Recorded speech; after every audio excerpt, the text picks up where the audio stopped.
All right, welcome everybody. Welcome to another Paranormal Highway. Today we got the Insane Asylum on the channel.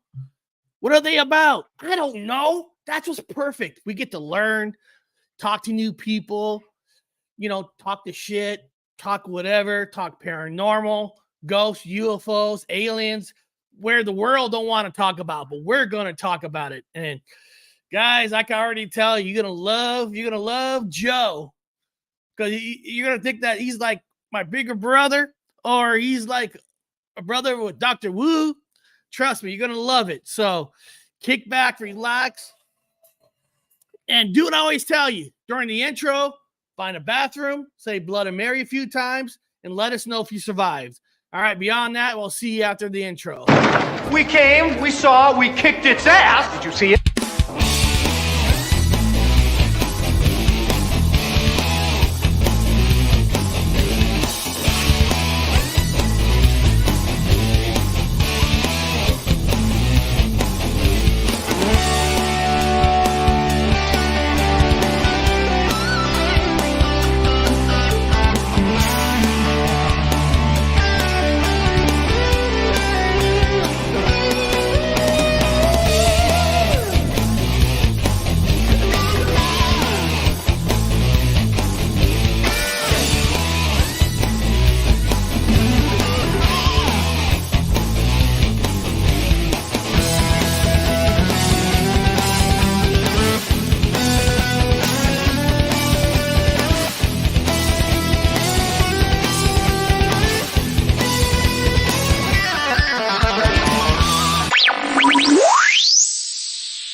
All right, welcome everybody. Welcome to a Thursday. And we all know what Thursday is about also. Thursday is also Tell the Truth Thursday. So, guys in the chat, when you guys come in, start spilling the beans. Tell the truth. Guys, it looks like we're looking in the mirror. We got Joe, another person who loves wearing cowboy hats. Love it. There's nothing cooler about that. Dina, Jojo, I've seen everybody's coming in. That's perfectly. And I want to make an apologies to everybody. When I first went to StreamYard, I saw that it said my show starts in 30 minutes. Somehow I set it for 2:20. So a lot of people might have seen that. Don't know I'm coming on at 2 p.m. So that was my bad. I apologize. Yes, Danny. It did say 5:20, 3:20. I don't know how that happened. I apologize. But beyond that, we got Insane Asylum.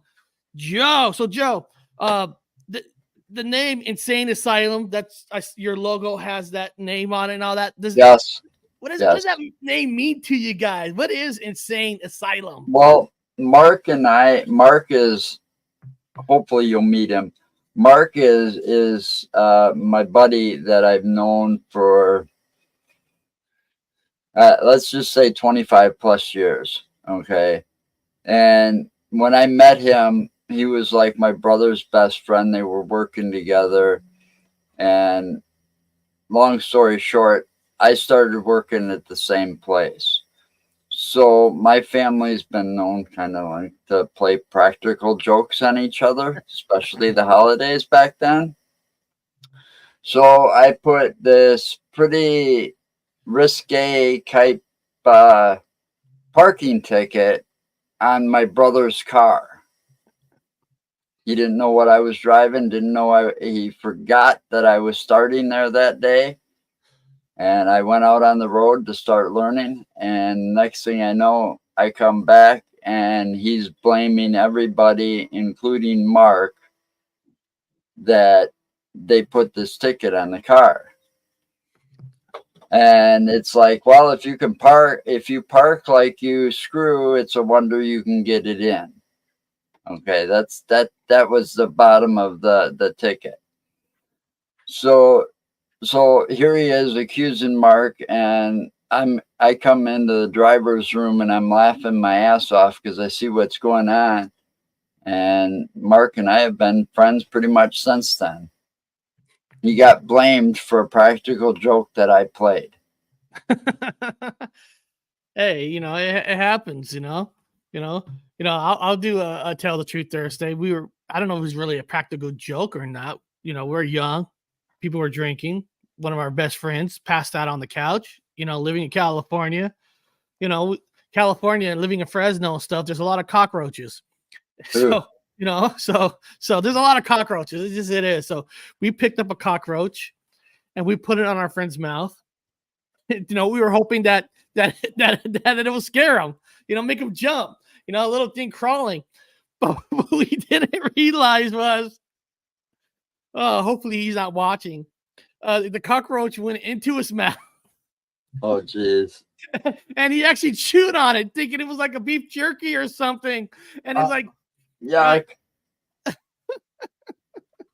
Man, Mark, he's a transplant from California. Yeah, so. I moved to Seattle too. I'm a transplant from California myself. I don't live there no more. Mark used to live in California, but we're now based in Wisconsin. That's where I was born and raised, here in Wisconsin. I laugh out loud.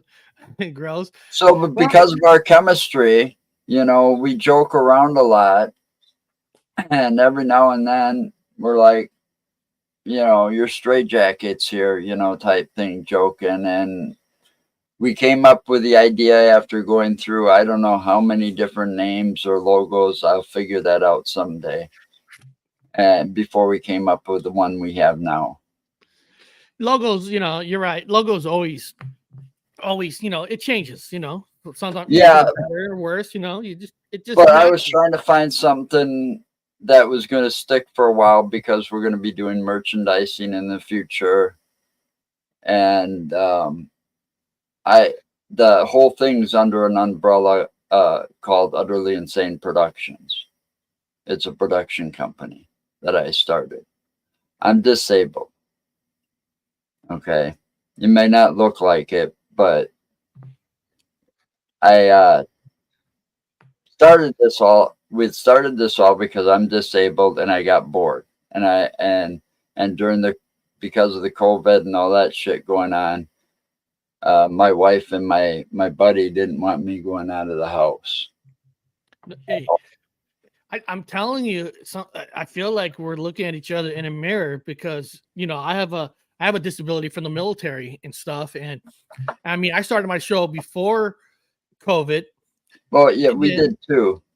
And then and then of course I had a surgery last year, so I know damn well what you're talking about, like injury and doing what you're doing. Well, it wasn't an injury. What happened to me wasn't an injury. December 4th, 1995, I was diagnosed with AML. It's blood cancer, form of leukemia. Oh. It's leukemia. It's leukemia is what it is, but it's a blood cancer, just to make it simple so people understand. Mine was caught really, really late. When they diagnosed me, they basically said, well, you're not going to live to see Christmas that year. And that was 3 weeks away. Well, when they got me in the emergency room, I died I think it was 5 or 6 times. I flatlined. They had to bring me back. And during a couple of those, I had out-of-body experiences. Was that the trigger of wanting to look more into the paranormal for you? Was that the moment? Well, it was part of it. It was part of me being able to look at this with an open mind, and say that I got the saying that I try to say at the end of every one of my paranormal shows, is that anything's possible. Okay. And I believe that anything's possible. Yeah. One of our good friends in the chat, she lost her mom. Sorry to hear that. Yeah. Sorry to hear that. It's rough. It's AML as a child. You're not supposed to get it as an adult. It's rare. And then there's chronic, and there's several types of leukemia, and they're all bad. But nowadays medical advances are a lot better than they were when I got diagnosed. Yes. You know, I went through what's Yes. called total body eradication. They put you in a room and just flood it with radiation, and you get burns on your skin where you don't want them. Okay. But yeah, so and that left it open mind for me to but we started our podcasting, like I said, but we were ticking people off because we were talking about two taboos you don't talk about: religion and politics. So we were really ticking a lot of people off from that when we started in 2017 until about 2019. So right around March of 2019, we said we should do paranormal. You know, those people on the shows, they're making it look like, you know, it's all scripted. Everything you see on the show is scripted. They've done multiple investigations just to get some of that evidence. They do it all for ratings. So what you see isn't necessarily real. 100%. Okay. But So, there's I'm trying to think what was. Oh my God, my brain just fried because you said some things that you're right on the ball. Like when you talk about have an open mind. I did a live show earlier today on TikTok, what people are gonna see tomorrow. I'll talk about, you know, all I asked for people, if they don't want to believe aliens, paranormal, or the Bigfoot exists, I say at least have an open mind, because you never know. You know, because seriously, you don't know. And the thing about aliens is that's the thing that ticks me off. People should believe more in the aliens than sometimes the cryptids, or the other unexplained, because you'd be pretty ignorant and stupid to think that in this tiny little part of the universe, which we're just a tiny little speck in the universe, on this tiny little planet, that we're the only life form that's on the planet. We're the only magical place that was able to do life. But we don't even know how far the galaxy goes forever. Right. But you got to be pretty ignorant to think that aliens don't exist. But you know, that's just my opinion. You also were talking about, like, you know, the no-nos of politics, stuff like that. But you know, some things, like when you talk aliens, UFOs, somewhat you do have to talk a little bit about politics, because a lot of the things about UFOs and aliens is being covered up by the government. Well, yeah, a lot of things, because Area 51, you go in there and you're going to get shot.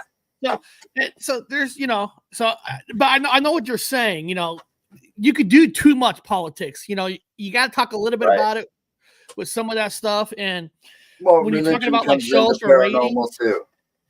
You know, like you're saying, like shows about ratings. Right. One of the things I've always told people, one of my beliefs are that, listen, we know, you know, and I know, when everybody tells a story, everybody might exaggerate somewhat, but there is a gray line where I feel you can exaggerate to the point where it's the same as lying.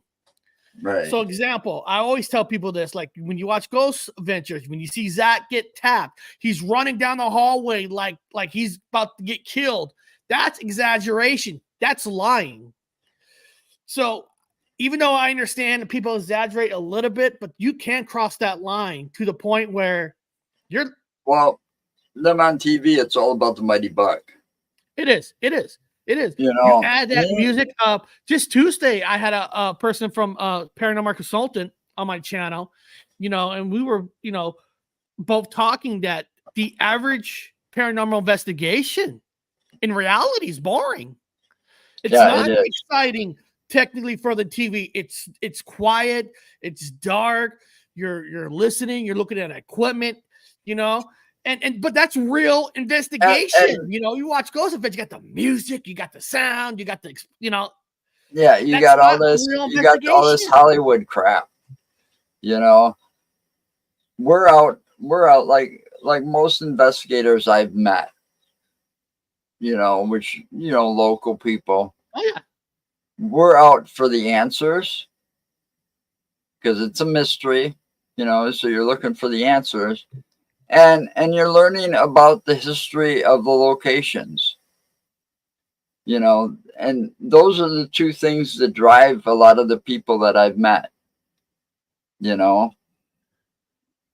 I mean, I never knew how weird Wisconsin really was until I picked up a couple of these books by Chad Lewis here. And Well, the to me, first thing, it doesn't matter where you go. I believe every place, everywhere you go, there's a spirit. Again, right? if Well, the it's not spirit, just the spirits, because I'm really big myself into the cryptids. oh yeah, oh yeah, And when I found out about the Beasts of Bray Road, or you could call it like the Michigan Dog Man, I'm sure every state's got one. All right, where it's basically a werewolf type creature that's being seen at night. oh, we trust me, this crowd here, we You know know, very well half what the dog man, man is. half wolf, or whatever. It gets described, and a famous local author from the Elkhorn, Wisconsin area, where the Beast of Bray Road's been sighted. She's the one that dubbed it the Beast of Bray Road. She started out as a newspaper reporter, reporting on these stories that were coming in, and then all of a sudden it turned into books for her. But I started looking into it, and I'm like, there's got to be more to this. And I'm thinking people are just seeing, wolves or coyotes or something like that. I was thinking misidentification, because the first time we went down there, we drove down this Bray Road 2 miles, and it's dark, completely dark at night. There's no street lights whatsoever, no lights from houses, because the houses are too far back from the road to even matter. So you've got just your headlights and the moonlight. If you're out there driving alone at night, midnight, 2 o'clock in the morning, and you see a wolf eating roadkill or something, the mind's going to be playing tricks on you. That's what I thought, because I was first walking around. We came across this property that's 34 acres. We've been out there several times on this property now. And this was dubbed by another paranormal investigator, Barnaby Jones from CAPS. He called it the Skinwalker Ranch of Wisconsin. We get out there, and the first day we get out there, we're expecting just to hear stories about the dog man. No, we got a lot more than what we bargained for. We came across a property that's very, very active, to the point where we did an overnight investigation with a gentleman from Illinois who's been doing this since 1974. All right. And we got chased off the property. Not by the owner, but by some events that happened that night. We were following a bipedal figure in the cornfield that runs parallel to the property on thermal. And we were planning to stay overnight because all the trail cams were capturing these really cool pictures, like right around the time sun rises. Well, all of a sudden, it was about an hour and a half or so right after that incident with the bipedal figure in the cornfield. Fog comes rolling in faster than I've ever seen it in Wisconsin, and thicker. It was like thick as pea soup and moist. So we're like packing up the equipment really quick so it doesn't get damaged from the moisture. So we got everything packed up. Takes us about 5-10 minutes, and we're back out there with little mini flashlights to make sure nothing was left on the ground, and the fog dissipated just as quick as it came in. So it was like the property itself was trying to chase us away. But we keep going back. We're not done yet. I We're know not you kind of have to. Tomorrow on my channel, I'm uploading where I did a live show today. I talked about my 1984 Bigfoot experience. I mean, a lot of people know it, but I'm re-dropping it tomorrow, people. If you want to hear about my Bigfoot encounter that my family experienced in 1984, that'll be dropped tomorrow. But I gotta ask you. So when you said earlier, when you were in the hospital and you actually died a few times, you said you had an out of body experience. What was that like? I mean, when you say out of body experience, I've heard different people, but what is that truly like? Did you see yourself like floating up? I mean, you know what I mean? Like, how do you know you had an out of body experience, Well, not a dream? to me, it almost felt like, I felt like I was probably at the time, I felt like I was dreaming. Okay. But yeah, I was looking down at myself. I could see them with the paddles. I could hear the Okay. people talking. And the other thing is, though, I went away from my body and because I heard something and I went to check it out, and because it was my mom out in the waiting room. She had heart issues, so she was having an attack, and they were tending to her out in the waiting room. And so when I finally brought me back, and my stepfather, my brother, and my dad were all in the room where I was, the first thing I remember saying when they brought me back that time was if my mom was okay. And they said, yeah, she's fine. They gave her some meds and a shot. She's calming down in another room. And you're And they're seeing like, how'd you know that? You seen it? See, that's fan. So I'm not saying that was kind fantastic. of I'm not like saying fantastic, but verifying that it wasn't a verified. dream. Because that would be a trippy that you're having an incident and then you come back and you seen it. You're telling exactly what you saw before they even tell you what happened. I mean, that's Right. wow. But you said several times you almost Right, went out. I mean, but it did you only have that only happened once, because that part once? I think that was because it took them like almost like 4 or 5 minutes to bring me back that particular time. And after that, when it happened and I flatlined, it was only like a minute, Okay. maybe a minute and a half at the most. But that I believe it was because that particular incident was the longest time I was out of it. I was always wondering, like, after something like that happens to a person, because I mean, I guess luckily I haven't experienced that. Does it stick with you for a long time? Do you have different thoughts? Once you had that, like, did Well, it change you somehow? I don't know if I can particularly, I mean, yeah, I've always remembered it. It's kind of changed my life, that whole part of my life, fighting fighting the leukemia for as many years as I did there. That whole incident changed my life, but I don't know if I can tie back. I probably could tie back what happens now. Every now and then, I try to avoid people, okay, that I'm close to, because shortly after this, and I keep telling whoever's close to me at the time, like a girlfriend or whatever. I've been married for 14 years now, and considering this happened back in the 90s, I wasn't married.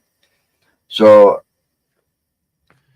I'd tell a girlfriend, because I'd start getting bad feelings, and I'd tell them, something bad's gonna happen, and it's not good. And the next thing you know, within 24 hours, we're getting a phone call. Somebody's either in the hospital, hurt, or dead, or dying. And over time, Now, see, over time, as time went by, I've been able to narrow that down so that I can actually pinpoint it to who it is. You know, it's kind of like something that grew on me over time.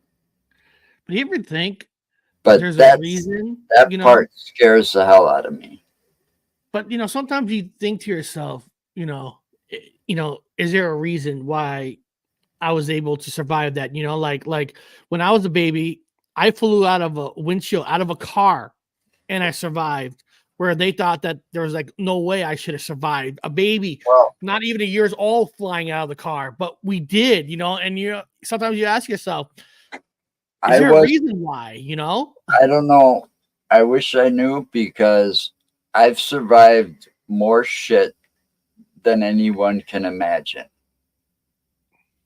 Including a serious car accident where I went through the windshield. But then there's the thing where you actually, you hear those superhuman feats of strength and stuff, right? This is one of those times. I got into this car accident. I shouldn't have been able to walk, okay, by the doctor's means. And I couldn't after they took care of me. There was no way I was going to walk for like a couple of weeks. But my daughter, my oldest at the time, she was only like a year old, was hanging upside down from her car seat in the back seat of the car still. And the car was sitting on its roof. I went and tore the back door off the hinges and got her out. And I don't remember any of that because somebody told me this afterwards. Hey, Mark, you made it home. Yeah. I love the wings. It's like you're flying. You got it perfectly lined up with your body. Kind of. He likes to think he's an angel, but that doesn't work that way. No, I'd like to Maybe say he is that an angel. Maybe he is an angel. How do we know? Maybe he's here to test all of us. I'm more of a devil. You're more the devil. Well, hell, you two, like Joe was telling me, doing paranormal investigations, like really like in 2019, that kind of stuff. And we talked about like something on Tuesday with another person, like all the experience you guys have had. Have you experienced anything that this is a spirit or this is a demon that's not, have you guys ever experienced something that's beyond a demon? I mean, beyond a spirit that could be considered a demon? Oh, I don't know. You ever wake up and see one standing on your ceiling? Oh, really? I used to date a girl that was a witch. Hispanic girl. She really, really liked playing with the dark arts. And you think that she opened up a portal kind of a deal, like around you? Not around me. It was all around her. I was just bystander and got the splash from it. We were laying in bed one night, and I wake up out of the blue, standing right above us on the ceiling, literally standing on the ceiling. There's what I would consider or call a demon, just standing there watching us, looking at us. And it's only like you see this like only when she's around, like it follows her, not you, but like she's connected with it somehow. This was a long time ago. She no longer is around. That was back when you were in Cali, wasn't it?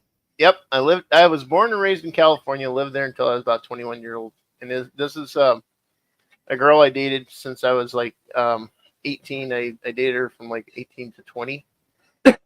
And well, not quite 20, but she was a played with the dark arts a lot. What part of California you're from? About 21 miles south of Fresno. I'm from Fresno. You know, a little I was born and raised in Fresno.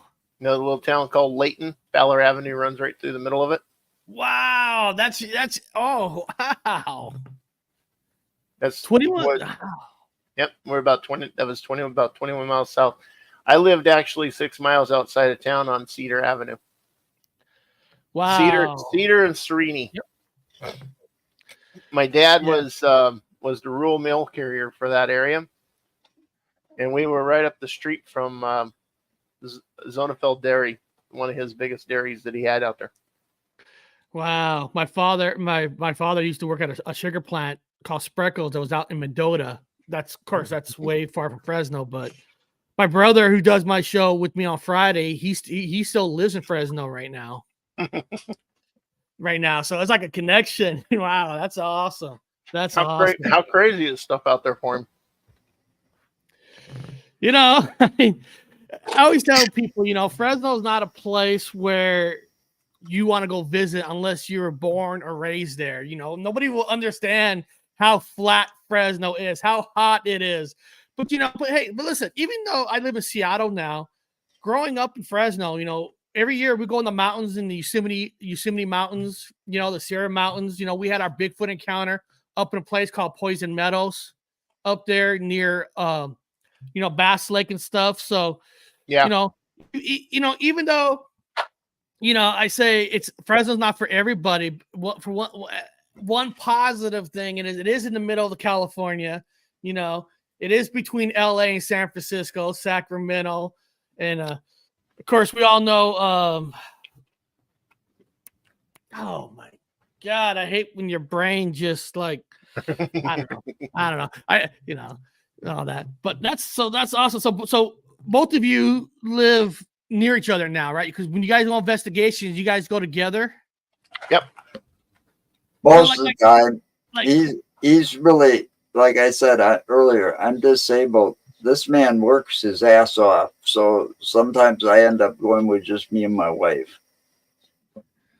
How do you guys like choose a place to maybe go research? Is it because somebody called you to go, or you just pick a place to say, hey, let's check this out today? Well, we've had both happen. Yeah. We've done what is it now? 3. Well, you weren't on the last one, were you? No. I've done overall we've done 3 private investigations at home, private home investigations, but you won't see those on YouTube unless, well, the first one we did, we were told to put it up on YouTube or asked to put it up on YouTube, but the other 2 aren't there. Oh, real quick. Hey, everybody. So now everybody know in the chat. Deborah Hatswell is coming on the channel Tuesday. She's going to share some paranormal videos. She said I could show them, but I'm like, no, I don't want to show them without her. And then she can explain to me what we're seeing. So she's going to be on Tuesday. But was there any type of investigation you guys researched that kind of, I don't know, scared the shit out of you guys? No, not yet, really. I'll give you a little background on me. I've been involved in the paranormal since I was about 14 years old. And and since you know about Layton in California, on the south end of Layton, as you're going out Fowler Avenue, headed towards Hanford, right where the river is, there's this park called Kingston Park.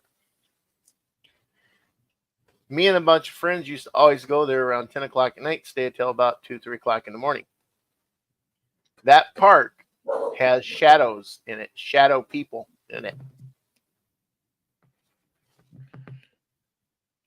There are shadow people in that park. And then at the time, there's one of them that was all white. Well, Fresno's famous for night crawlers. You think maybe a night crawler? I know they are. Is Nightcrawler maybe a shadow person? They're just mistaking the both? Nope. There's a distinction to them. The shadow person could be standing right in front of you and be just basically look like a shadow. Block any light behind it, any object that's behind it. And they're usually able to hide behind objects that are maybe that big around. I'm talking full-size person type shadow. going into an object maybe that big around, being able to hide behind it completely. So yeah, the park's full of them, and then there was one of them that was a white one, and that sucker kept peeking out from behind a tree that you should have been able to see it if it was behind the tree. So that's the kind of stuff that I was exposed to at a young age. So you got into it because you're always fascinated with it, not where something happened to you. Because, you know, like, we live in this world that a lot of people don't believe something until it happens to them. We know that. But you were just always kind of into it. Well, my mom was what you would call sensitive, and her side of the family always would produce that type of person. So, and it would always usually skip a generation. So her mom didn't have it, but her grandmother had it. She had it. I'm the first male on my mom's side of the family to ever develop any kind of sensitivity to spirits, energies, and different stuff like that. And of course, it didn't skip a generation. So it's kind of weird. I guess in a way, I'm kind of unique. You know, when you say like sensitive, let's pretend that nobody knows what a medium is. So you walk in somewhere, and you know you can feel like you can literally feel a spirit around or something. Like, what's it feel like? Not necessarily a spirit. I can tell the difference between a negative and a positive energy. I can get not complete pinpointing of where the energy's at, but I can tell you a vicinity it's possibly in and where the strongest point is. Also, I can see when I put myself into kind of a really relaxed state, I can see a person's aura. Oh, wow. I can see auras. So like when you see somebody's aura, you could kind of based on what kind of aura they're giving out, you could kind of tell if somebody's, like, I don't know, bullshitter, a liar, a mean person versus a good person. You could kind of sense that. Yeah, you can tell that from an aura. You know, there's different colors of the aura. But not just that. Didn't you also have UFO experiences when you were a kid back in Cali? Yeah. Oh, yeah. I believe, Mark, I believe you 100% because, you know, Fresno County and all that, there's been a lot of stories about UFOs and stuff. It's just Fresno people don't really, you know, call the news channels. You know, they don't usually report it. Fresno people keep the shit to themselves because they don't. Fresno people don't give a shit what other people think. Well, that's Fresno. When I was 8 years old, my dad was really into the ham radios, the Citizen band, and he had a 50-foot broadcast antenna on the roof of the house.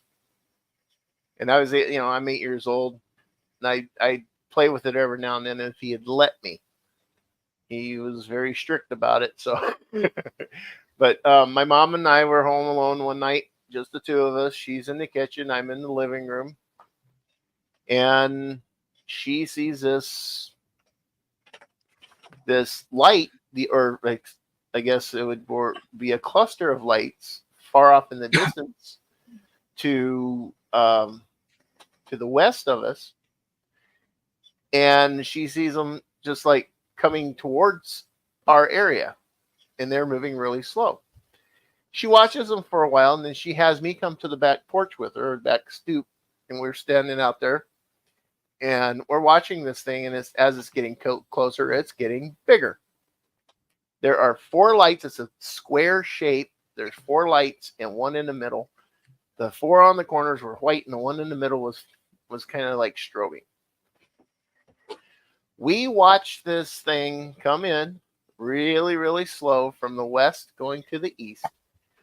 And it went over our house. It was bigger than our house in the square, the square part of it. and it cleared that 50-foot antenna completely.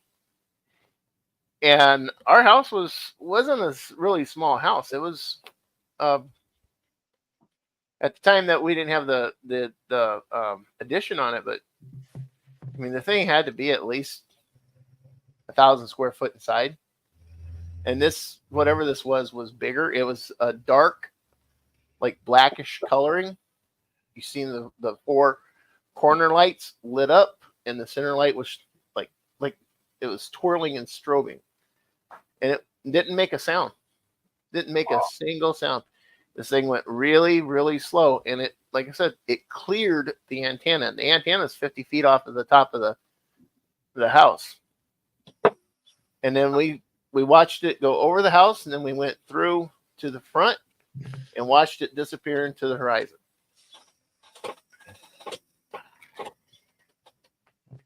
That took probably about 40 minutes or so for it to do that. Now, Mark, really I gotta ask you this question. On Thursday on this channel, everybody knows on Thursdays we call it Tell the Truth Thursday. Mm-hmm. First, so Tell the Truth Thursday meaning is you seeing people aura. Like, even though we're on the internet right here, we're zooming with each other. Can you actually see an aura around me? And if yes, I'm not afraid. Can you tell me what my aura is saying, what kind of person I am? I can't really see an aura on you right now. Is that bad? No. It's not bad. It's just that you gotta realize I just walked in the door a few minutes ago. I kind of gotta get myself in a calm. And is it okay? Normally, this was his day off. Well, I haven't talked to a lot of people that mention about auras. I talked to a lot of people who said they're mediums, they could feel when there's a ghost around and all that. But I'm always curious now. Now you're saying your aura. I'm like, so okay. So like, if we're in person, like, you got to be with the person for a little bit, then it comes out or something, or it just not always. Not always. Sometimes it just happens, and I'm not even expecting it to. But it's just that I got to get myself into kind of a meditative, relaxed state, and then I can start seeing different colors around people. When you're emitting more of a reddish color, you have kind of an anger or a like disappointment. If you're more of a blue to a pastel, or purplish, you kind of, you're more in a happy state, euphoria type state. It's never a good thing to see a black aura, which they do have, because that's kind of an impending doom type of thing. It's something when a person's emitting a dark, like black type aura, that means that there's something that's wrong with them to the point where they could be hurt at some point. My brother told me that he said my brother made claims he could see like almost like an aura, and it kind of just happened to him in 2016. And it seems like 2016, a lot of people start, I don't know, I'm not saying like gifts came in 2016, but with you, was this something you always had, or one day it just like started? I had it when I was younger. It kind of faded out when I got older and got more involved with chasing girls.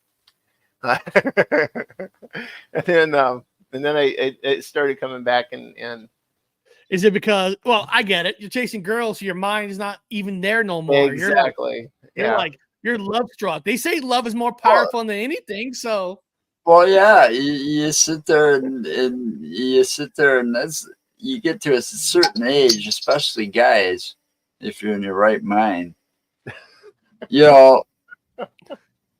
that's going to be the only thing on your mind for a while. Good time to do it, Deborah, because you're getting some energy from that eclipse. You know, I'm hearing a lot of people during the eclipse. I'm on the West Coast. We didn't really get the eclipse. It was cloudy here, so we didn't see it at all. But I've been hearing from a lot of people that they're making claims. Not their claims. I can't prove they're right or wrong. That they have seen UFOs during the eclipse. Some people saying they've seen some ghosts. Or now, again, 90% of these people that are making these claims are probably lying. But some people say with the eclipse, they have seen some things. Now, again, I can't prove they're telling the truth or not. But what you do, anything's were you guys possible. in the area with the claims? I mean, with the Actually, eclipse? I was on my route, which I was up. Let's see, where was I when the eclipse? You happened? called me. Yeah, I called you during almost just after it, wasn't it, Joe? Just before it happened. No, I thought all it was you need after. to do is take shrooms. Was If it you after? want to Either way, I was in Iowa. That's where I was. I was in Iowa. Yeah, Iowa. And I was in Iowa, the site of Iowa, closer to South Dakota. So I didn't. And it was cloudy, so I didn't get to experience any of it, which sucked. Yeah. Even in Seattle, if it was able to be seen, it was so cloudy, you're not going to see it. Yeah, it was cloudy here too, and the most that happened here is it almost looked like it was going to storm. It got dark. Like it went from broad daylight to darker for a while. Like, oh, here comes the rain. It's like, what the hell? And then I realized, yeah, okay, an eclipse. To me, it's no big deal. No, but a lot of people were hooting and hollering. It's the apocalypse. Yeah, well, they did that for Y2K too, and they were all scared about Y2K and the computers shutting down and all this bullshit. And I'm like, yeah, okay, whatever. I'm just going to continue to do what I do. I mean, as long as your computer at that time was bought after a certain date, you didn't have to worry about nothing. Otherwise, all it was like a firmware update. So that your clock would change. I don't blame you, Deb. Now, Mark, let's pretend that Insane Joe's not listening. Let's pretend he's not listening. When you saw an aura on him, what's his aura? When you saw, I know you had to see an aura on him. Oh, I've seen a couple on him. I've seen him have a red one, and he's had kind of a greenish one. His green one is really good because you can cut him and he'll still have a green. Have green. Oh, he's talking about. I'm just throwing a little. So he thinks I bleed Mountain Dew. Yeah, anytime we do blood transfusion for him, we got to bring a case of Dew for the doctor to put in the IV bag. Yeah, the Mountain Dew, like the most strongest caffeine type of drink out there. Well, I've been drinking Mountain Dew since 1970 something. Pepsi should make me a spokesperson for Mountain Dew. They should give you Mountain Dew free for the rest of your life after that. No shit. Yeah.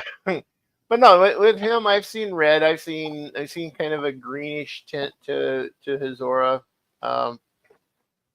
White auras are really nice to see because they're kind of a pure aura. It's a unfeathered type energy that's coming off the person. I wonder if somehow if somebody had an attachment, I don't know, a spirit demon attached to them, if that would change the color of your aura. Yes, it will. So because wants you to think he's evil.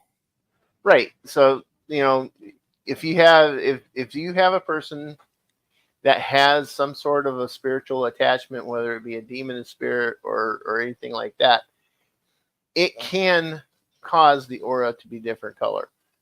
And it can cause confusion in that too, because of the nature of it. I mean, it just depends.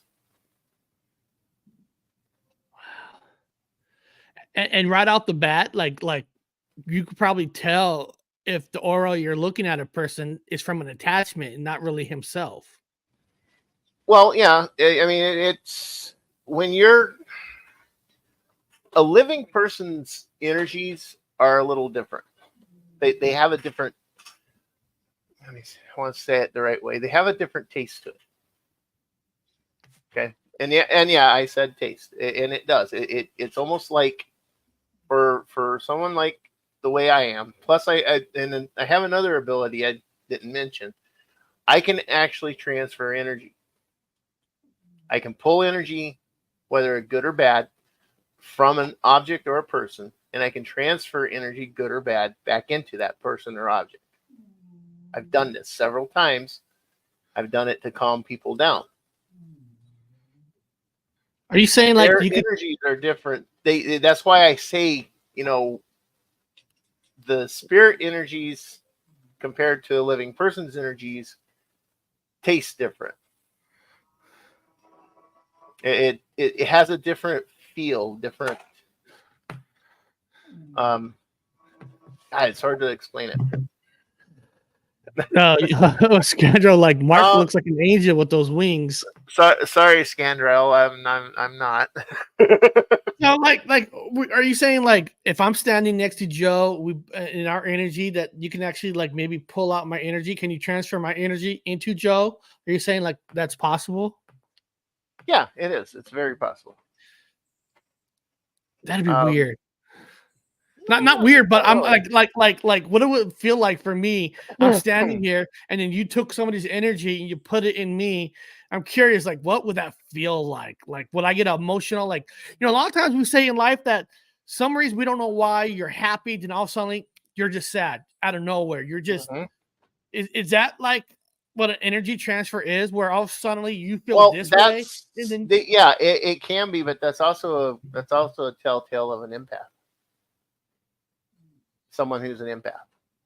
If you're like feeling, great and in good spirits and doing your thing and running along, and all of a sudden you start feeling overwhelmed and ready to cry, you're picking up on someone's energy.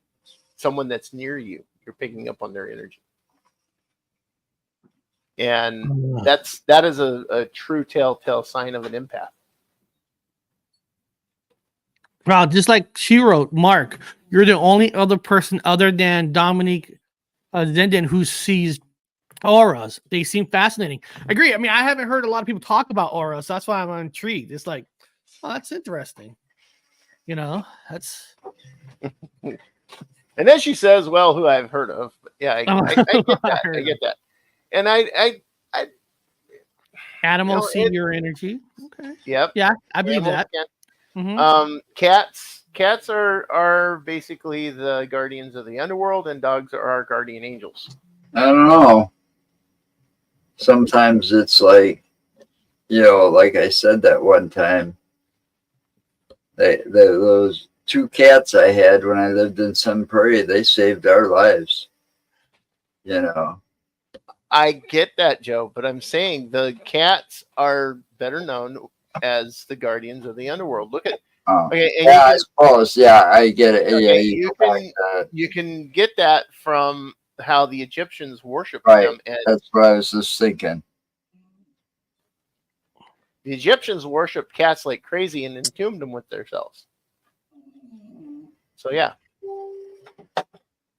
I'm gonna share this screen. So basically, right here is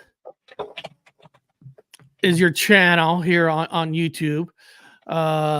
Usually Insane Production, that's your company, but of course you're called Insane Asylum. And I see that you guys do live shows, you upload videos. Of course, that's the homepage. But like, there's three podcast channels. There's a wrestling one. Mark's not part of that. There's the one that we're doing right after this called our retro review. And then I've got videos of my puppy up there. And then we've got videos of our investigations. Yeah, our Friday night show is basically Insane Asylum. That's and primarily most of these are from that Friday night podcast. cats don't like me. I have no idea why. Dogs are life. Of course, Joe saw my dog. Familiars, cats experience a different level of this dimension. Actually, grasshopper. Cats have also been called interdimensional beings. There is claims that cats can actually jump between dimensions. Oh, really? Yeah, I mean, it's kind of weird. It's kind of weird, but yeah, there are claims. People do claim this. I mean, you got cats that disappear completely and then all of a sudden reappear somewhere else. I always tell people if you believe in something, I always tell people, if you believe in something, then you got to also believe that anything's possible. Like, you're right. Why would dimensions only be for humans? I feel a lot of animals are more human than humans are. Animals have more empathy than humans do. Well, I think dogs are a better judge of character than most humans. Cats were killed many years so back. That's why a lot of people are going to say, I trust my dog I trust my dog more than I trust most humans. JoJo's correct on that, by the way. The cats during the Salem witch trials, cats were considered to be familiars to the witches during that era. That's why when you see my dog, when you see that, that's funny. Jason Voorhees, okay. So your dog likes to kick those cats' ass, okay. So yeah, I know the cats have always been considered. After that, they've always been considered the familiar for a witch. I know we got 3 minutes left because you guys got to get going to get ready for your next podcast. But you guys want to say anything right before we go to tell people about your channels real quick and all that? Well, you can find us on the YouTube. You saw it. If you need the links, just go to utterlyinsaneproductions.com or insaneasylumpodcast.com. You'll find all the links to our social media pages and where you can find our podcasts. And your link is in my description too. So their link is in my description. So you can find it right there. Our podcasts, the Utterly Insane Productions does a wrestling podcast. That's just me and my wife on Wednesdays. We do the retro review on Thursdays. And as always, our Insane Asylum podcast is all about paranormal, and it runs every Friday. And then we upload all of our investigations except for the private home ones are up on YouTube. Unless we get permission to do those. Right. Because Tom Molly's is up there. So what do you got for everybody, Mark? What do you mean, what do I got for everybody? Like you want to say anything else before we leave? Not a whole lot. Just believe in yourself, man. And if you start feeling like I said earlier, if you're a happy person and you're always going through life happy, and then all of a sudden you start feeling sad just out of the blue for no reason, you may be an empath. You may be somebody who can pick up on others' energy. And that's what energy transfer is, actually. And then I love that. And then tomorrow, I'm not doing a live show with Dr. Wu. I'm actually going to be in Seattle tonight in a hotel, but I am uploading a video that I did live this morning on TikTok about the 1984 Bigfoot experience that a lot of you guys know that I had. I talked about it more in depth. So that'll be dropped tomorrow. And then of course, next Tuesday, Deborah's coming on with about one of her paranormal investigations. Then Thursday, I actually got another paranormal group that's from New Orleans coming on. So it's gonna be a full packed shows and all that. So beyond that, and YouTube, that's fantastic. I'm so happy you guys agree to come on, because a lot of people in our chat, we like meeting new people, hearing different investigations, different things. Like we talk about aura. I mean, that's awesome, because I don't know a lot of people that have that kind of ability. So it's so interesting to me that How does that work? What do you see?